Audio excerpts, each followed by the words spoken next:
I am Brian Champion, the Political Science and World Politics Librarian and coordinator of the House of Learning Lectures. We welcome students, colleagues, faculty, and invited guests here today to hear Professor Jeff Parkin from the Department of Theater and Media Arts deliver an address entitled Story and Authentic Messengers, Mediation. It's not mediation, is it? I am Brian Champion, the Political Science and World Politics Librarian and coordinator of the House of Learning Lectures. We welcome students, colleagues, faculty, and invited guests here today to hear Professor Jeff Parkin from the Department of Theater and Media Arts deliver an address entitled Story and Authentic Messengers, Mediation. It's not. Meditation. Sorry. It's the first time I've ever had to do 3 takes on this. It's embarrassing. It's in the lecture. So. Yeah. Well, we'll see. I hope not. I am Brian Champion, the Political Science and World Politics Librarian and coordinator of the House of Learning Lectures. We welcome students, colleagues, faculty, and invited guests here today to hear Professor Jeff Parkin from the Department of Theater and Media Arts deliver an address entitled Story and Authentic Messengers, Meditation on Film, Originality, and Poison Art. The library sponsors 2 main lectures and lecture series, the House of Learning Lectures and the Alice Louise Reynolds Women in Scholarship Lecture. Through these lectures, the library brings together scholars and students to engage in a civil discussion of ideas, and in so doing, the library contributes to building a learned community which fosters the faithful life of the mind. The House of Learning Lectures series title is taken from the 88th section of the Doctrine and Covenants, verse 119, where the Lord instructs the saints to prepare every needful thing, even a house of learning. Because the library is the campus repository for the literature of all academic disciplines and scholarship, the library is well positioned to be considered BYU's House of Learning. The Harold B. Lee Library takes seriously its campus role as the intellectual heart of inquiry and knowledge and is honored to provide this House of Learning lecture today. Now, about today's lecturer. In 1990, Professor Jeff Parkin received a Bachelor of Arts degree cum laude from the University of Southern California with a double major in cinema and television production and in humanities. The following year, he completed a Master of Fine Arts degree, also from USC, in screenwriting, directing, and visual design. His productions have appeared on major American television networks and include the hit CBS movie Cab to Canada, as well as productions for Miramax, The Polson Company, Taurus Entertainment, and United Artists. He was the producer for David E. Kelly Productions on the internet debuts of the hit TV shows Ally McBeal, Chicago Hope, and The Practice, among others.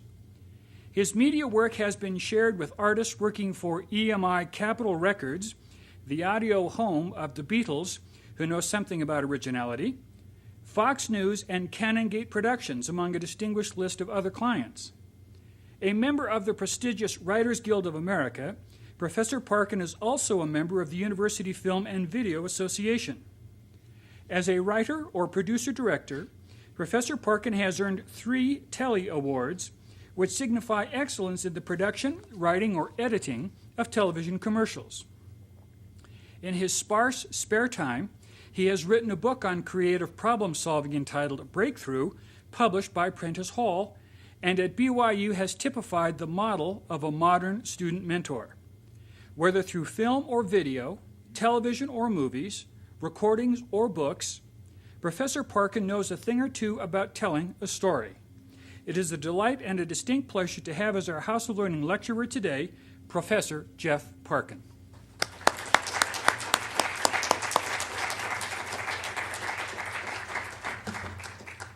Thank you, Brian. Don't believe everything that you hear.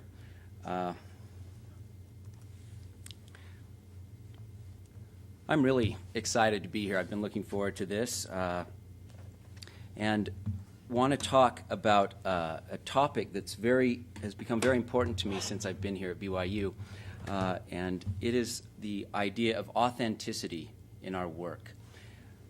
About a year ago, a student arrived in my office, wanted to talk. When you apply to the Theater and Media Arts program, you need to meet with a faculty advisor. And I handle the C through E's because they're the smartest. And in these meetings, we get an opportunity to get to know each other. And this student expressed the same kinds of concerns that we frequently hear from people that apply to the program. And they wanted to know what the faculty was looking for in an applicant, what kinds of things should they have done before they applied, and then frequently what comes up is the creative sample. Now, the creative sample is sort of a big deal because it's a 3-minute film, and you have to tell in 3 minutes a story. Now, it can be a documentary, it can be fiction, it can be experimental. But whatever it is, you need to have done it for your application. So you can't use your ward party video or something you made in high school. And so students are frequently concerned and a little bit worried about what they're going to do for their creative sample. So he was nearly paralyzed about this, and so he said that. He said, I don't think that I have anything new to say. I don't know if I can offer anything else that hasn't already been said. Sometimes when we start to think about telling a story, we wonder, what do I have to say that's new? Well, the student explained, this student that was in my office, explained that all through high school, he had developed all kinds of really cool camera cranes and specialized lights and special effects. But now he was realizing that there was, in fact, much more to making a meaningful film than a sweet camera move or an awesome lighting setup. And he wanted to know what he could tell that would be more meaningful. In a few minutes, I'm going to show you what he came up with. In teaching screenwriting, as well as doing it myself, one of the big challenges is the blank page.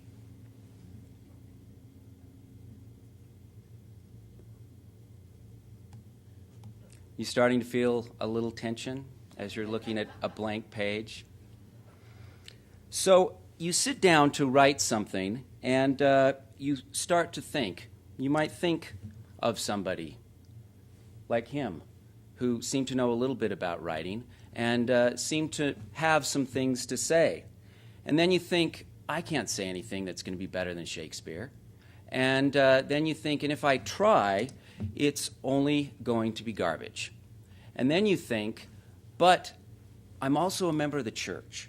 And so what if I tell something that the church feels uncomfortable with? What if I tell something that makes my family feel uncomfortable? How do I do that? Maybe it's better not to try. And then we think, when was the last time I mowed the lawn? I need to straighten the pencils.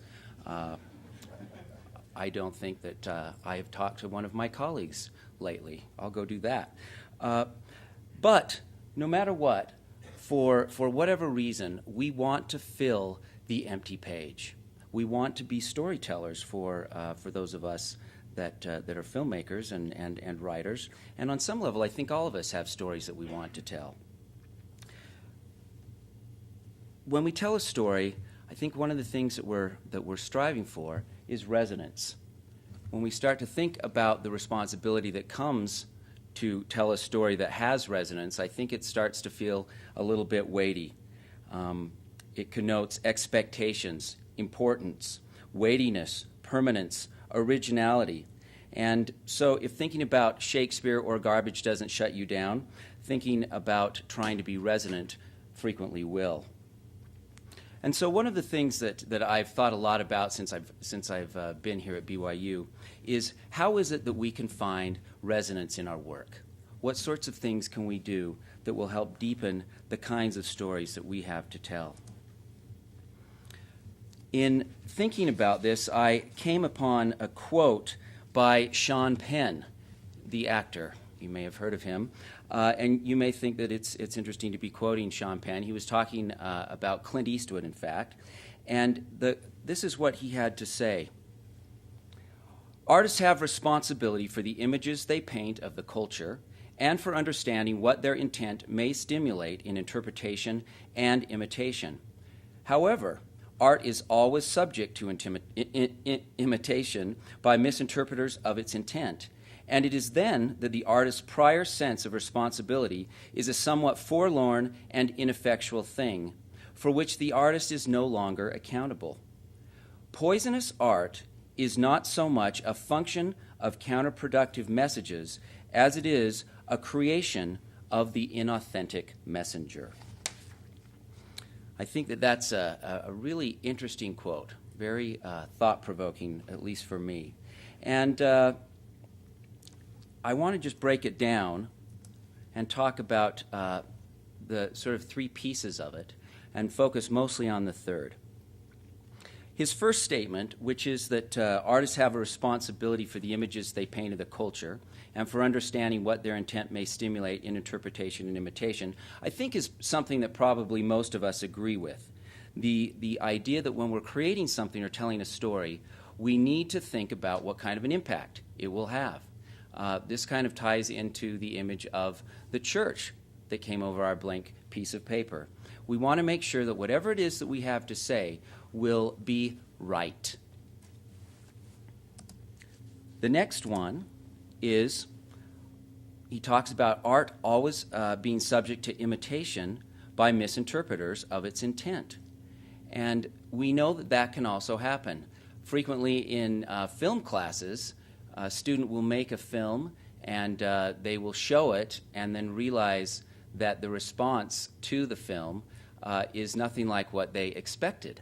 And they find out that they're saying something that they didn't mean to say at all. They're maybe trying to make a movie that is about racism, and they're trying to say racism is bad, and in fact the film seems to be communicating that racism is good. And so misinterpretation frequently happens, especially when we're initially starting, I think, as artists.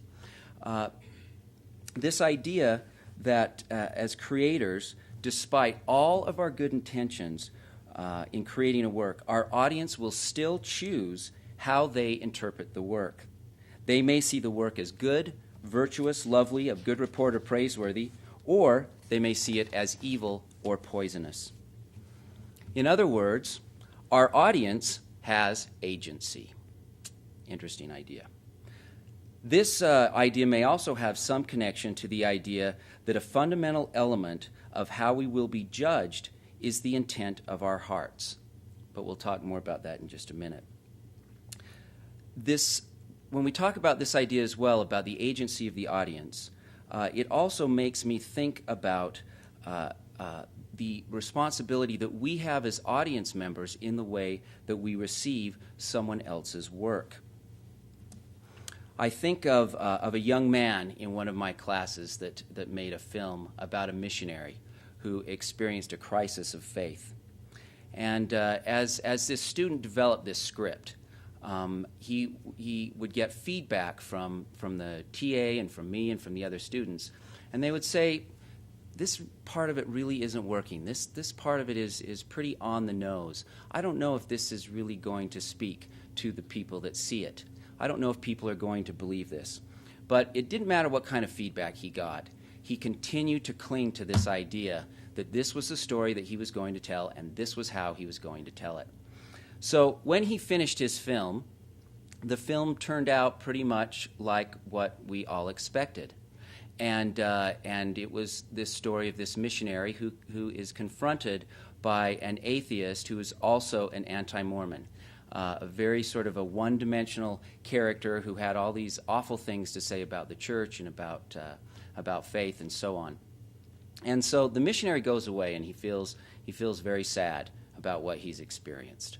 And the way that the student handled this was that he goes sort of walking through a field, and there's this music playing that some might describe as cheesy. And he goes and he leans up against a tree, and he hangs his head down, and sort of every component of the film felt quite awkward to all of us who were watching. We had a feedback session with probably 10 students, and we were all sitting there trying to give him feedback, and people were working hard to be respectful about the feedback that they were getting. But the entire time we were giving this feedback, the student sat like this. He did not look up. He did not say anything. And we were being as gentle and as kind as we could to give feedback that would help him. And people were trying hard not to be sarcastic or dismissive, although with this film it was a little bit difficult to do that. And finally, the student sat up and he said, "But you don't understand. That's how it happened." So we all sat there and thought, oh, okay, that's how it happened. Now, of course, as a film professor, I have the responsibility to offer honest criticism and to try and help a student improve his or her work. However, at that moment, it also occurred to me that in some ways, we were getting just a little bit close to throwing rotten tomatoes at somebody bearing their testimony. And that, for me, was a pretty sobering experience. If I had delivered my criticism in the way that some of my film professors had done at USC, he probably would have gotten up and walked out and never come back again. And so as I've thought about the responsibility that we have as viewers in receiving work, I think it's very important to stop and ask ourselves, what is the intent of the author's heart? What was it they were trying to say? Sometimes we can have a knee-jerk reaction to something, and sometimes that rush to judgment is not fair.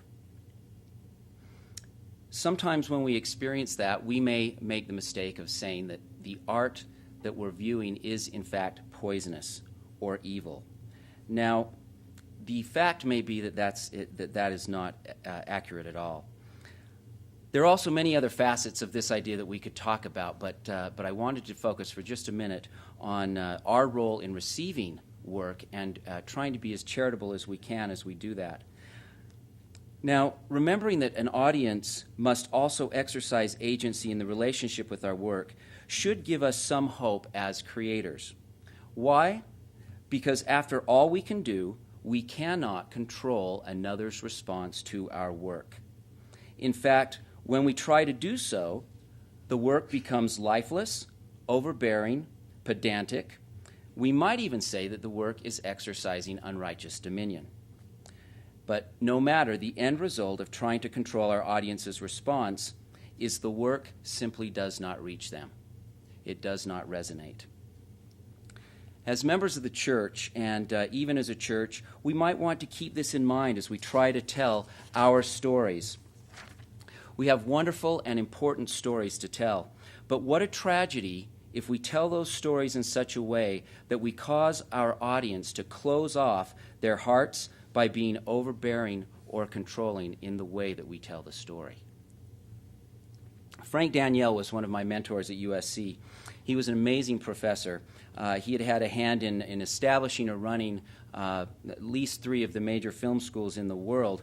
And this is what he said. I have to tell you that I put this picture of him up there because I was at Sundance and saw it, and it made me so happy to see his face that I thought you would like to see it as well.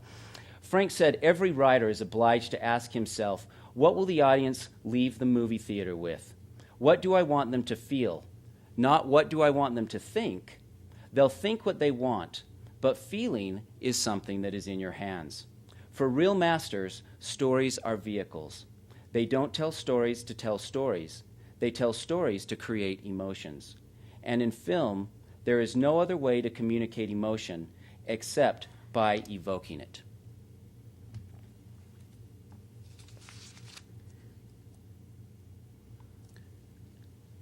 The third part of Brother Penn's statement is that poisonous art is not so much a function of counterproductive messages as it is a creation of the inauthentic messenger.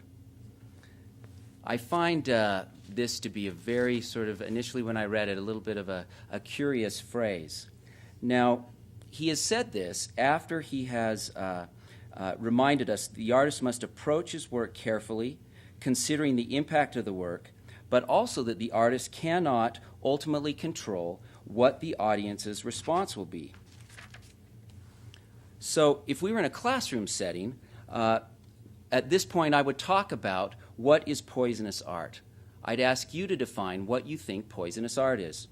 In past classes, some of the words that people have come up with to describe poisonous art is work that is unethical, creates false expectations, presents a distorted view of reality, is dishonest, divides us from each other, corrupts truth, leads to wrong choices, separates us from God. Then we would discuss the messenger in terms of being inauthentic. First of all, who is the messenger? It's the artist or the creator, right? And then what is an inauthentic messenger? Often this list has included a person who is malicious, unkind, duplicitous, corrupt, profit-driven, dishonest, and so on. And then at that point, I would ask, what is an authentic messenger?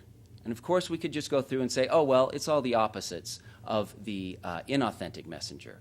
I think that it's probably a little bit more than that.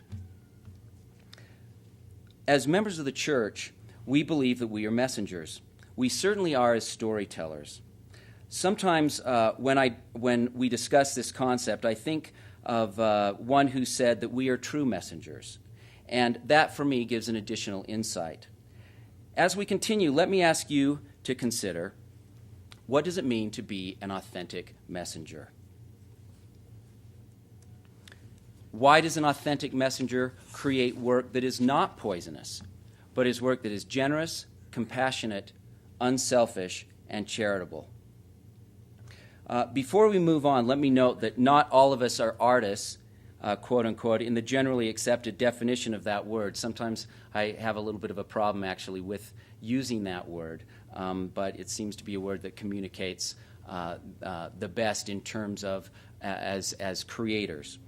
But all of us are creators or artists in the spheres of our own worlds.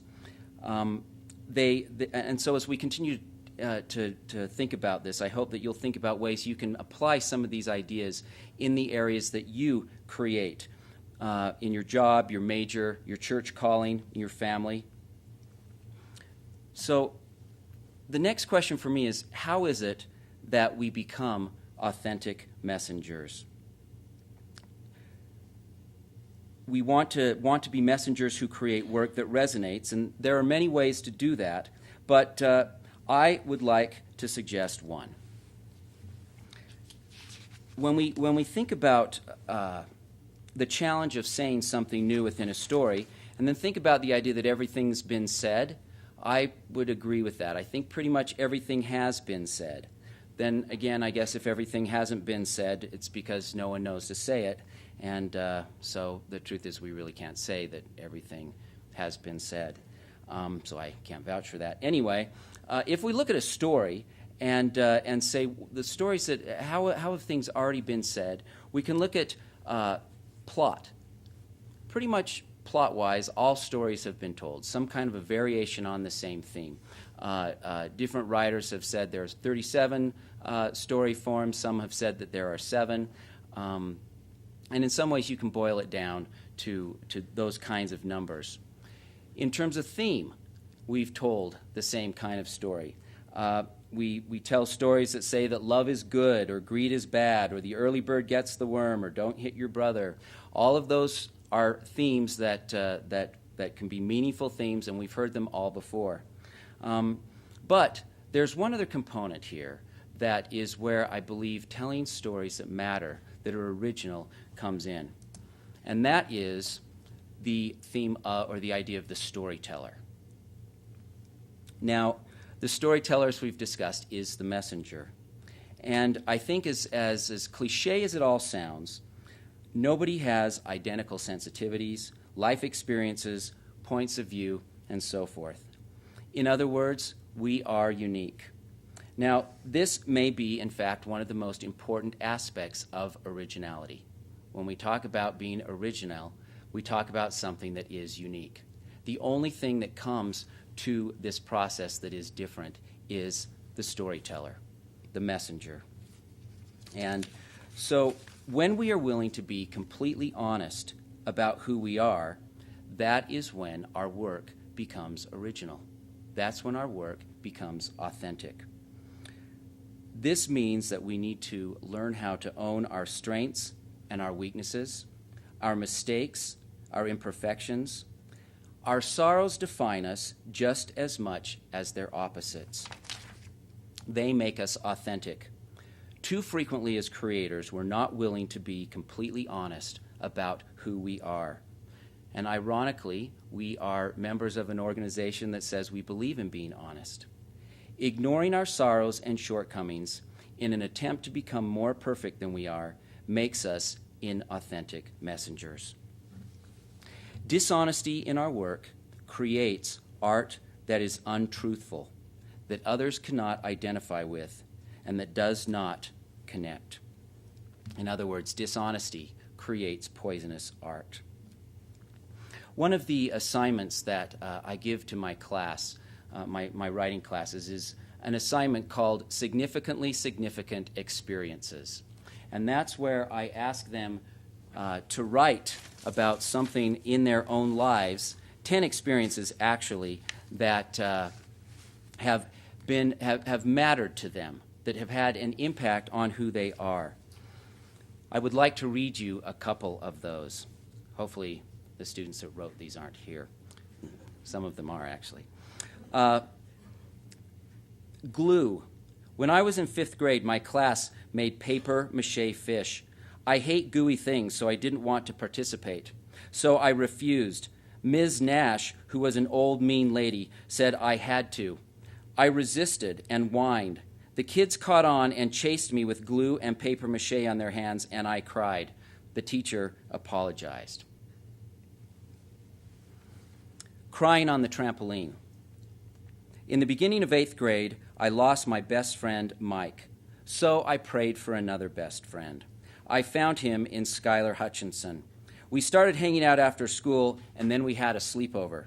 That night, we laid on his trampoline, and I cried, telling him about how I lost all my friends to girls and how grateful I was I found a friend in him. Finding Jesus. In 9th grade, Skylar and I had a falling out because I got jealous about his popularity when we were both elected student body officers, and the girls liked him more. I was angry at myself for my pride. I knew I wanted to be humble, but I couldn't force myself to be.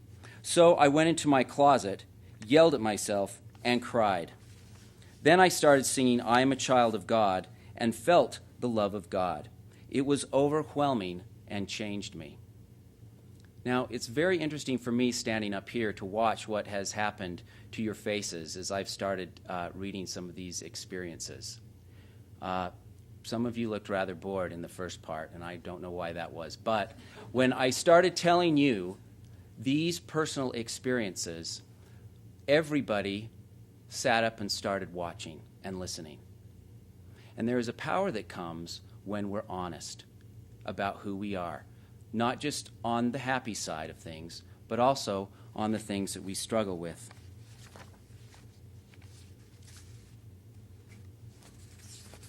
Another student wrote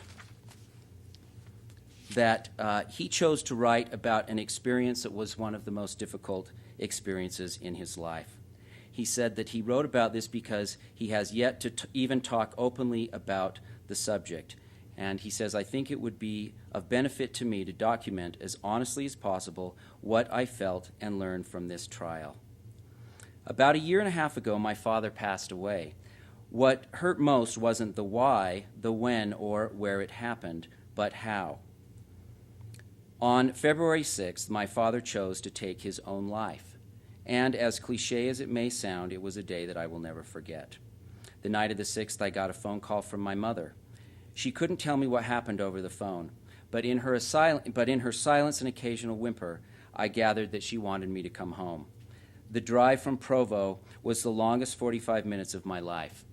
My white knuckles held tight to the wheel, while thoughts such as, it can't be true, or it couldn't have actually happened this time, flooded through my restless mind. The emotional roller coaster began.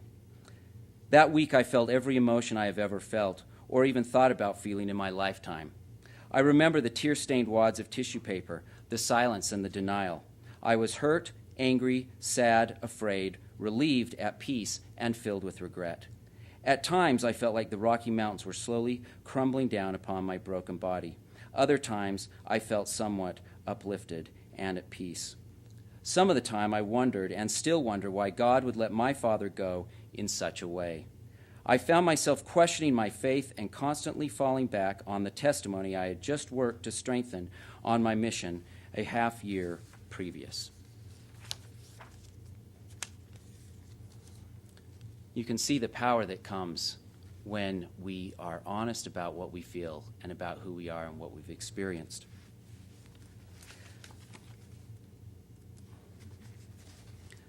So, the principle of being original is this, that art resonates when it's truthful. Truthful does not just mean all of the happy things. It also means the struggles. Now, this does not mean that we spell out all of our sins or that we list all of our weaknesses, but it does, however, require that we remain aware, as Paul says, of the fact that we do have weaknesses, that we have made mistakes, that we have experienced genuine heartbreak and sadness, that we have, in fact, even sinned. And when we allow that knowledge to impact our work, then our work begins to resonate. So let's return to the student sitting in my office, trying to figure out a creative sample with resonance. As we talked, I suggested that the best special effect is in meeting people and experiencing some aspect of who they really are, of their uniqueness. And I told him about a friend of ours that we met in Pasadena, California. We'll call him Bob, because that name sort of sounds like the way that he seemed when I first met him. 3 letters, 1 syllable, Bob. And no offense to any Bobs out there, but he was very difficult to get to know. After a number of interactions, the only thing I still knew about him was that he was a civil engineer and he liked reading. Wahoo. So no matter what I tried, I could not discover what made him tick. On the other hand, his wife had this red, curly hair. She was really vivacious. She was a musician. She was just really fun and exciting to be around. And one day we were at a party, and I looked across the room, and I saw Bob, and he was more animated than Tigger, bouncing all over the place, and his face was just lit up, and he was telling some kind of a story that clearly made him take on a completely different persona. And I wanted to know what had happened. So I, as discreetly as possible, ran across the room and asked him, or began to listen what it was he was talking about. And I heard what it was that was the source of this passion. It was debris flows.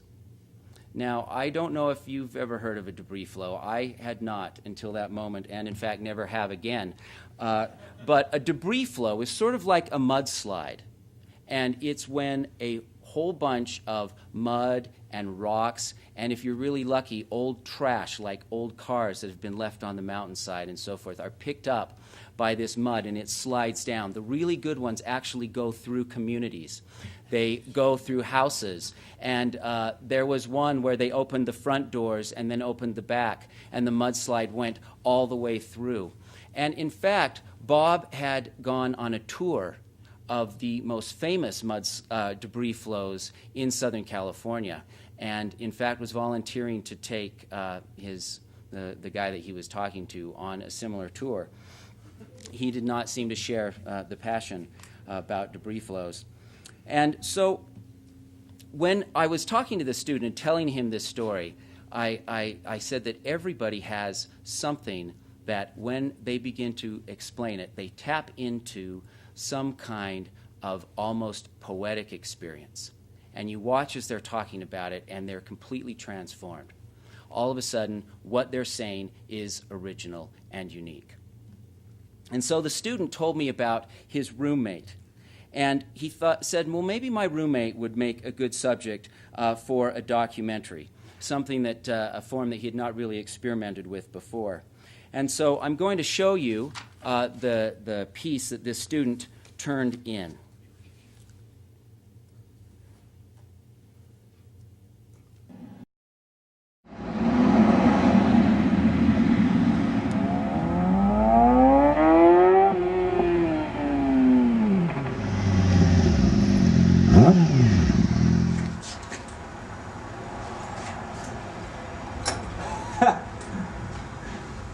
I didn't want to hit you, but I was like, I gotta go good for the camera.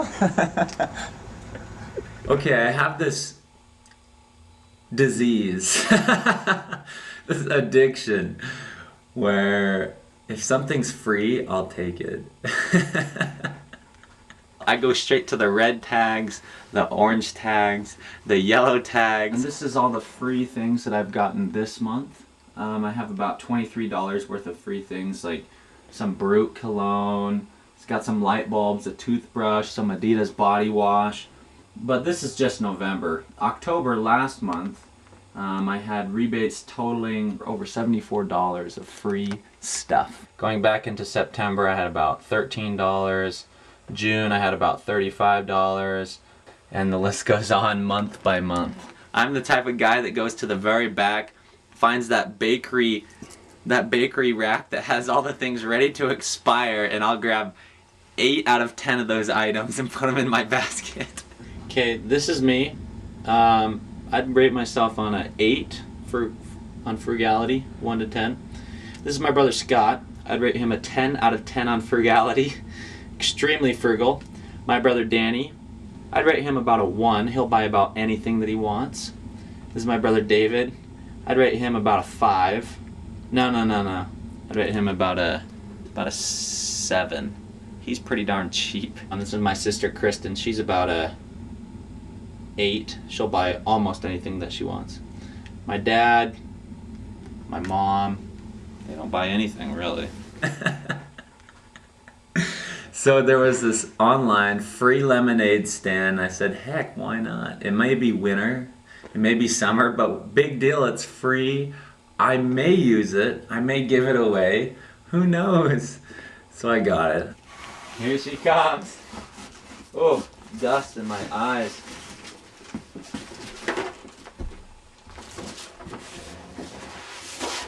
Yes, this is it.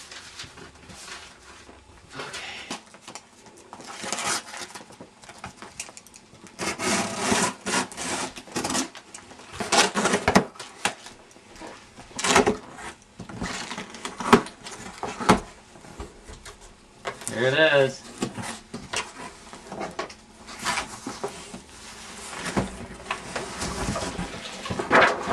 Whoops. Oh yeah, look at that. This is the real deal. Boy. Lemonade. This is a business venture at its finest. You gotta see the opportunity. Location is critical, timing is imperative.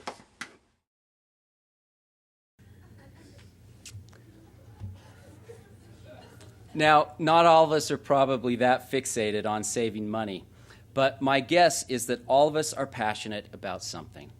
And like he says about the lemonade stand, my student found out that his roommate was the real deal. He found out what the real deal was in his roommate. The authenticity here allows us to connect. And again, honesty creates authenticity. Robert Henry was an art educator in the early part of the last century. He said, "Don't be ashamed to keep your bad stuff. After all, you did it. It is your history and worth studying. Shame makes a small man give up a lot of time smearing over and covering up his rough edges." There's a wonderful work of art by Leonardo da Vinci, one of his most interesting. It is quite unfinished, yet perhaps it is one of his It is quite unfinished, yet perhaps it is one of his most finished, gets us in deeper. No work of art is really ever finished. They only stop at good places. Shame is one of the worst things that ever happened to us. There is weakness in pretending to know more than you know, or in stating less than you know. The Christian writer Madeleine L'Engle wrote, "It is interesting to note how many artists have had physical problems to overcome, deformities, lameness, terrible loneliness. Could Beethoven have written that glorious paean of praise in the Ninth Symphony if he had not endured the dark closing in of deafness? As I look through his work chronologically, there's no denying that it deepens and strengthens along with the deafness. Could Milton have seen all that he sees in Paradise Lost if he had not been blind? It is chastening to realize that those who have no physical flaw, who move through life in step with their peers, who are bright and beautiful, seldom become artists. The unending paradox is that we do learn through pain." I would interject there that all of us actually do have pain. Nobody moves through life without pain. It is those who actually allow that pain to speak to them and to become a part of their work that actually create work that is not poisonous. When we lived in the USC ward, there was a girl who was inactive. The only reason we knew about her was the fact that she happened to have an LDS roommate who attended our ward. Little by little, this girl was reactivated, and we loved watching her progress.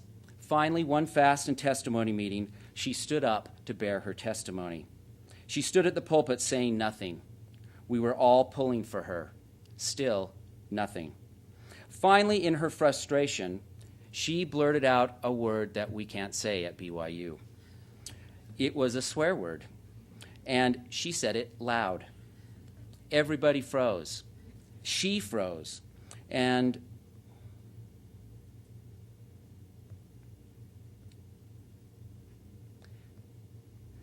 then people smiled at her.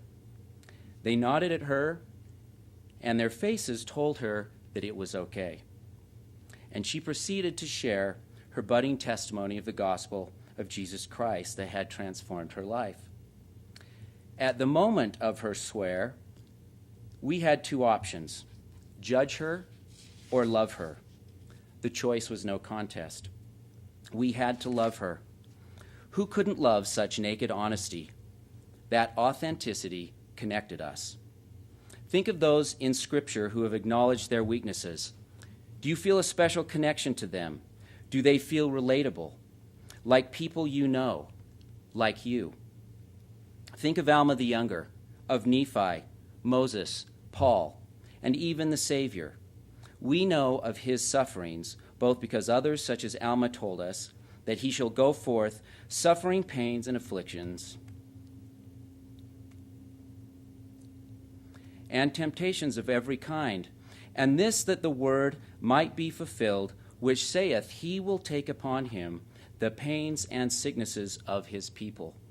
Why would Alma tell us that? Why not just say, Jesus was perfect, and that's all you need to know? Why not say that he never experienced anything hard? Alma goes on to explain why Jesus did these things. He said, he will take upon him death, that he may loose the bands of death which bind his people. And he will take upon him their infirmities, that his bowels may be filled with mercy according to the flesh, that he may know according to the flesh how to succor his people according to their infirmities. In other words, he did these things so that he could help and heal us. But Alma and Isaiah and Nephi are not the only ones to tell us that Christ suffered, something difficult that can easily be left out of the telling. Jesus himself tells us,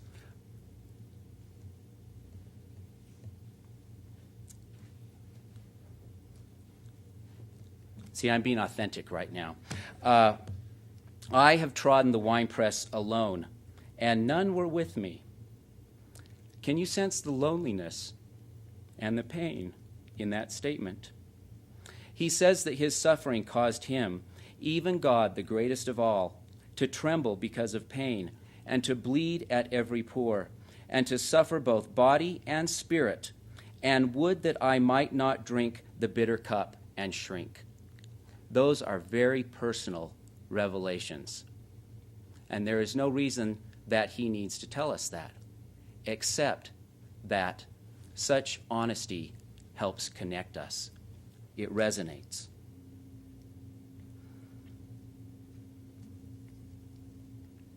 Can you see what power comes from authenticity?